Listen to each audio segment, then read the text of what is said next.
Suppose we lived forever. One practical problem? If everyone born never dies. In the early days of our country, there were only about 4 million people. And though we reported last year that the world's population grew by 100 million. And if people keep making babies, then Earth's population will rapidly outstrip the resources to support it. So the day we stop dying must also be the day we find another orb to accommodate our overproduction of air-breathing humans. Liftoff of NASA's New Horizons spacecraft on a decade. This need for extra planets will never cease. But the universe is vast, and just in our small sector of the galaxy, the catalogs are now rising through 5,000 known exoplanets. We just need to invent terraforming technologies and either warp drives or wormhole transportation systems, and all will be fine. But why do we long to live forever? We want to live forever because we fear death. We fear death because we are born knowing only life. Yet we don't fear having never been born. While it's surely better to be alive than dead, it's even better to be alive at all than to not ever exist. Religion through the ages has offered detailed accounts for what happens after death. For some, it includes what happened before you were born, a basic tenet of reincarnation. Science doesn't have much to say about Valhalla or Elysium or Hades or heaven or hell or the spirits of your ancestors. The methods and tools of science do, however, make cold, concrete statements about what happens when you die. Upon death, there is no evidence that you experience the consciousness you enjoyed while alive. The electrochemical source of all your thoughts, feelings, and sensory awareness of the universe, your brain, which normally lights up an MRI, becomes starved of oxygen. We know that's you disappearing because people who experience a series of ultimately fatal strokes tragically and systematically lose function of their mind and body as they descend into a state of non-existence. That's not as odd as it sounds. Were you conscious before you were conceived? Did you complain? Where am I? How come I'm not on Earth? No, you simply didn't exist. And if you're lucky to be born, your non-existence before life bookends your non-existence after death. Consider that humans are typically conceived in the single most intimate act of human affection. We then gestate in utero for 9 months, suckle for another 12 months, and require continual care through our toddler years. Afterward, humans attend elementary school to learn reading, writing, and arithmetic. In middle school and high school, we also learn biology, chemistry, and maybe physics. We read works of literature. We learn history and the arts, might even play sports. Lifelong friendships germinate from these activities. We may also learn languages spoken by other humans around the world. We participate in all the seasonal rituals that we retain in modern society as a binding force that brings us together. Adulthood arrives. 21 years go by.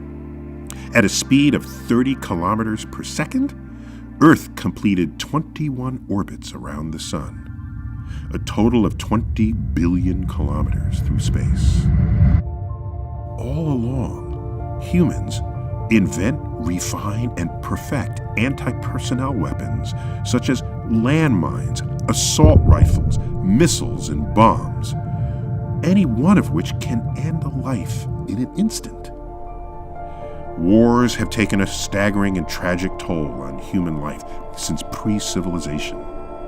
Yet even excluding organized armed conflict, humans find reasons to murder other humans at a rate that exceeds 400,000 per year. Yes, worldwide, humans commit homicide more than 1,000 times per day. Do you know do you really know how precious life is? The total number of people who have ever been born is about 100 billion. Yet the genetic code that generates viable versions of us is capable of at least 10 to the 30th variations. That astronomically huge number is a 1 followed by 30 zeros, providing a million, trillion possible souls. Run through them all, and eventually we end up with you again, or at least your twin. But that won't happen anytime soon. So far, our branch of the Tree of Life has produced no more than 0.00000000000000001% of all possible humans, forcing the conclusion that most people who could ever exist will never even be conceived. Each of us, for all practical purposes, is unique in the universe, now and forever. Being alive is the time to celebrate being alive, every waking moment. All along the way, why not strive to make the world a better place today than yesterday, simply for the privilege of having lived in it? On my deathbed, I'd be sad to miss the clever inventions and discoveries that arise from our collective human ingenuity, presuming the systems that foster such advances remain intact. That's what fueled the exponential growth of science and technology in my lifetime. I'd further wonder whether civilization's arc of social progress will continue, with all its fits and starts, and thus reward any time traveler from the oppressed spectrum of humanity who chose to visit the future rather than the past. On the whole, I don't fear death. Instead, I fear a life where I could have accomplished more. An epitaph worthy of a tombstone comes from the 19th century educator Horace Mann. I beseech you to treasure up in your hearts these my parting words. Be ashamed to die until you have won some victory for humanity.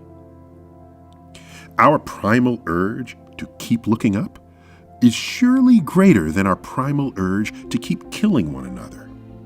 If so, then human curiosity and wonder, the twin chariots of cosmic discovery, will ensure that starry messages continue to arrive. These insights compel us, for our short time on Earth, to become better shepherds of our own civilization. Yes, life is better than death. Life is also better than having never been born. But each of us is alive against stupendous odds. We won the lottery only once. We get to invoke our faculties of reason to figure out how the world works. We also get to smell the flowers. We get to bask in divine sunsets and sunrises, and gaze deeply into the night skies they cradle. We get to live and ultimately die in this glorious universe.